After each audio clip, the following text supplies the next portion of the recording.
नमस्कार दोस्तों। आज की इस वीडियो में हम बात करेंगे आग की किस्में और उनके बुझाने के साधन।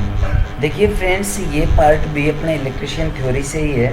इसको भी पढ़ना बहुत ज़रूरी है क्योंकि इस जो इलेक्ट्रिशियन के अंदर जैसे कि ट्रांसफार्मर हो गया, तार हो गए, वायर हो गई, इन सभी के अंदर क्या होती है कि आग लगने का खतरा बना रहता है। तो ये हमें पढ़ना ज़रूरी है।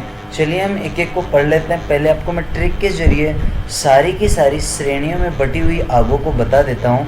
देखो, आग को मुख्यतः 4 श्रेणियों में बांटा गया है। 4 श्रेणी कौन कौन सी है? जैसा कि आप देख पा रहे हैं कि श्रेणी ए वाली आग, एक तो हो गई श्रेणी ए वाली आग, दूसरी हो गई श्रेणी बी वाली आग, तीसरी हो गई श्रेणी सी वाली और चौथी हो गई श्रेणी डी वाली।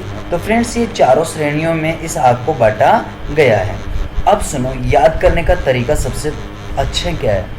हम जैसे कि हमसे पूछते हैं कि पदार्थ कितने होते हैं, तो हम बोलते हैं कि पदार्थ मुख्यतः 3 होते हैं। पूछते हैं कौन कौन से होते हैं, तो हम बोलते हैं ठोस, द्रव, गैस। तो बस ऐसे ही आपको सीक्वेंस वाइज जमा देना है, ए, बी, सी और डी। देखो, ए श्रेणी की जो आग होगी, इसमें जितने भी ठोस पदार्थों में लगी हुई आग होगी वो सभी आग किस कौन सी श्रेणी में आएगी? ए श्रेणी में। यानी कि सॉलिड जो पदार्थ होते हैं उन सभी में लगने वाली आग श्रेणी ए में मानी जाएगी। और देखिए, ठोस हो गया, अब आता है द्रव, लिक्विड। तो लिक्विड में जो आग लगेगी वो श्रेणी बी में मानी जाएगी। इसके बाद में आता है गैस, यानी कि गैसीय पदार्थों में लगने वाली आग जो होगी वो होगी श्रेणी सी में। तो आसानी से हमें याद हो गया, यानी कि ठोस, द्रव, गैस, ए, बी, सी। बस ठोस, द्रव, गैस, ए, बी, सी। बचा कौन सा? डी। अब भाई डी बच गया तो ये डी अपने काम का है, यानी कि इलेक्ट्रिशियन जितने भी सामान हैं, जैसे कि ट्रांसफार्मर हो गया या फिर अपने केबल हो गई, वायर हो गई, जितने भी विद्युत के क्षेत्र में लगने वाली जो आग होती है वो सारी की सारी कौन सी में आएगी? डी में आएगी। यानी कि डी टाइप की आग वह आग होगी जो कि बिजली के क्षेत्र में लगने वाली आग होगी। चलिए इनको अपन एक एक विस्तार से पढ़ते हैं और इनके बुझाने के जो इंस्ट्रूमेंट है उनको भी अपन आराम से देखते हैं। तो चलिए आगे बढ़ते हैं। तो फ्रेंड्स, सबसे पहले हम देखते हैं श्रेणी ए वाली आग, यानी कि ए श्रेणी में कौन सी आग आती है? तो सीधा सा यहाँ पे लिखा हुआ है कि साधारणतः ठोस पदार्थों में लगने वाली जो आग होती है वो श्रेणी ए में मानी जाती है, जैसा कि मैंने आपको बता भी दिया। ठीक है फ्रेंड्स, तो ये चीज़ आपकी क्लियर हो गई होगी। अब इसके बाद में देखते हैं कि ऐसे कौन कौन से ठोस है। जैसे कि एग्जाम्पल के तौर पे आपको हम बता सकते हैं कि जैसे कि लकड़ी हो गई, ठीक है, लकड़ी हो गई, वस्त्र हो गए, कागज हो गए, घास फूस हो गया, कूड़ा करकट, जो भी ठोस पदार्थ है उन सभी में लगने वाली आग श्रेणी ए में मानी जाएगी। इसके बाद में हम देखते हैं कि इनको बुझाने के साधन कौन कौन से हैं, उनके बारे में हम चर्चा करते हैं। तो चलिए साधनों के बारे में देखते हैं, यानी कि इंस्ट्रूमेंट क्या क्या है। तो देखिए, साधन होंगे जैसे कि जल, शीतल जल कह सकते हैं या जल, साधारणतः अपन जल भी कह सकते हैं। वैसे जल आप डाल सकते हो ठोस पदार्थों पे, वो गर्म हो, शीतल हो, इससे कोई मायना नहीं रखता। वैसे आप समझते हो कि पानी कितना भी गर्म हो लेकिन आपको बुझा ही देता है, तो कोई प्रॉब्लम नहीं है। जल हो गया, रेत से भरी बाल्टियाँ। देखिए, आपने देखा होगा पेट्रोल पंप वगैरह पे तो रेत से भरी हुई बाल्टियाँ होती है। तो रेत से भरी हुई जो बाल्टी होती है वो आपको डालनी चाहिए यदि ठोस पदार्थों में आग लग जाए तो। जल की फुहार, वही जल हो गया, जल की फुहारें छोड़नी चाहिए। कार्बन डाइऑक्साइड पैदा करने वाले अग्निशामक यंत्रों का प्रयोग किया जाना चाहिए।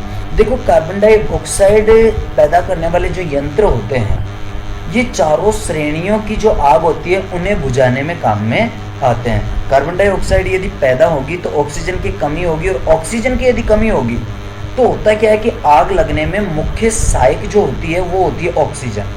यानी कि ऑक्सीजन का बहुत ही महत्व होता है। जब तक ऑक्सीजन के संपर्क में नहीं आएगा तब तक कभी भी आग नहीं लग सकती। इसलिए यदि आप ऑक्सीजन को बंद कर दोगे कार्बन डाई देके तो आग आसानी से बुझ जाएगी। ठीक है, तो कार्बन डाइऑक्साइड वाले जितने भी अग्निशामक यंत्र होंगे वो आप श्रेणी ए में भी यूज ले सकते हो, बी में भी और सी में भी और डी में भी, यानी कि चारों श्रेणियों की आग बुझाने के लिए कार्बन डाइऑक्साइड पैदा करने वाले अग्निशामक यंत्र प्रयोग में लिए जाते हैं, जैसे कि CTC हो गया, CCl4 हो गया। ये सारे जो यंत्र हैं ये कार्बन डाइऑक्साइड पैदा करते हैं, ऑक्सीजन को ऑफ कर देते हैं, बंद कर देते हैं। चलिए आगे हम बात करते हैं। तो आगे बात करेंगे यहाँ पर श्रेणी बी की। देखिए श्रेणी बी के अंदर मैंने बता दिया था कि जो भी लिक्विड पदार्थ होंगे, तरल पदार्थ होंगे, उनमें लगने वाली जो आग होगी वो होगी श्रेणी बी वाली आग, जैसे कि पेट्रोल हो गया, डीजल हो गया, मिट्टी का तेल हो गया, हाँ, स्प्रिट हो गया, अल्कोहल हो गया, इन सभी में लगने वाली जो आग होगी वो श्रेणी बी में मानी जाएगी। अब इनको बुझाने के साधन कौन कौन से हैं? तो इनके बुझाने के जो साधन है वो देखिए झाग पैदा करने वाले अग्निशामक यंत्र प्रयोग किए जाने चाहिए। अब झाग से भी क्या होगा कि झाग पैदा होगा तो वायु जो है, यानी कि वातावरण की जो वायु है वो अंदर नहीं आ पाएगी, तो ऑक्सीजन की अंदर कमी होगी। ऑक्सीजन के अंदर कमी होगी तो होगा क्या? अपने आप आग बुझ जाएगी, क्योंकि ऑक्सीजन नहीं मिलेगी तो आग कैसे जलेगी? आग नहीं जल पाएगी। यह यंत्र जलते हुए पदार्थ की ऑक्सीजन की सप्लाई काट देते हैं, जैसा कि लिखा हुआ है कि ऑक्सीजन की सप्लाई काट देते हैं और आग बुझ जाती है। चलिए फ्रेंड्स, तो अब हम जो बात करेंगे वो करेंगे श्रेणी सी वाली। तो अब बात कर लेते हैं श्रेणी सी वाली की। देखिए रसायन तथा ज्वलनशील गैसों में लगने वाली जो आग रहेगी वो रहेगी श्रेणी सी में, जैसा कि मैंने पहले भी बता दिया कि गैसीय पदार्थों में लगने वाली जो आग होगी वो होगी श्रेणी सी वाली। ठीक है, तो फ्रेंड्स इसके आप देखो निदान क्या क्या है, इसके साधन क्या है, यदि ज्वलनशील गैसों में आग लग जाए तो उसे कैसे बुझाया जा सकता है, इनके बारे में अपन चर्चा करते हैं। तो देखिए पहली बात तो अगर कोई गैसीय पदार्थों में आग लग जाए तो खिड़की और दरवाजे खोल दे, इस प्रकार गैस शीघ्र फैल जाती है। देखिए गैसीय पदार्थ जो होते हैं तुरंत फैल जाते हैं और उसका जलना बंद हो जाता है। ठीक है, इसके अतिरिक्त इस प्रकार की आग पर काफ़ी मात्रा में, बहुत सारी मात्रा में रेत, वो भले ही चाहे गीली हो, वो भले ही चाहे सूखी हो, लेकिन बहुत सारी मात्रा में रेत डालना चाहिए। ठीक है, या फिर आप सी श्रेणी वाली आग को CTC यानी कि कार्बन टेट्राक्लोराइड के द्वारा भी आप इसे बुझा सकते हो, या फिर झाग पैदा करने वाले जो अग्निशामक यंत्र होंगे उनसे भी आप इसे काबू पा सकते हैं इस पर। ठीक है, यानी कि ऑक्सीजन की लाइन काट कर आप यदि कार्बन डाइऑक्साइड पैदा करने वाले ज्वलनशील जो अग्निशामक यंत्र होंगे उनको अगर आप यूज करोगे, उनको अगर आप प्रयोग में लोगे तो भी इस आग को बुझाया जा सकता है। चलिए फ्रेंड्स अब लास्ट वाली देख लेते हैं जो कि है श्रेणी डी वाली। तो श्रेणी डी वाली आग मैंने पहले ही बता दिया, ये है अपने लिए इम्पोर्टेंट। यहाँ से आपका क्वेश्चन बन जाता है कि बिजली के तारों में लगी हुई आग कौन सी श्रेणी में मानी जाती है। तो ये मोस्ट इम्पोर्टेंट क्वेश्चन बनता है कि श्रेणी डी में जो मानी जाती है वो मानी जाती है बिजली के तारों में शॉर्ट सर्किट से लगने वाली आग। शॉर्ट सर्किट से कैसे भी आग लगे, पर बिजली के तारों में बिजली से संबंधित जो भी आग होगी वो श्रेणी डी में मानी जाएगी। अब देखिए फ्रेंड्स इसके साधन क्या है। एक तो विद्युत सप्लाई का मेन स्विच ऑफ कर दिया जाता है, बिल्कुल कहीं भी आग लगे, 33 हो, 11 kV हो, 132 हो, कितनी कैसी भी हो, वो भले ही 240 हो, जैसी भी हो, लेकिन जब भी अगर बिजली के तारों में शॉर्ट सर्किट द्वारा आग लग जाए तो सबसे पहला जो हमारा काम होगा वो होगा कि विद्युत सप्लाई को काट देना चाहिए। फिर बात करते हैं कि CTC प्रकार के अग्निशामक यंत्र, CTC प्रकार के जो अग्निशामक यंत्र होंगे, जैसे कि आप देख पा रहे होंगे, ये जो फोटो दिखाई दे रहे हैं इसमें आप देख पा रहे हैं, तो CTC प्रकार के जो अग्निशामक यंत्र होंगे उनका आपको प्रयोग करना चाहिए। ठीक है, वो इस पे नियंत्रित कर पा लेंगे। इस प्रकार के आग बुझाने में जल का प्रयोग निषिद्ध है, ध्यान रखना। बिजली वाली आग पर कभी भी आपको जल नहीं डालना, पानी नहीं डालना। ठीक है, क्योंकि जल विद्युत का क्या होता है, सुचालकता बढ़ा देता है, विद्युत की सुचालकता बढ़ा देगा जल। ठीक है, और आपको भी करंट का झटका लग सकता है, करंट आ सकता है या और कुछ हो सकता है, दुर्घटना हो सकती है।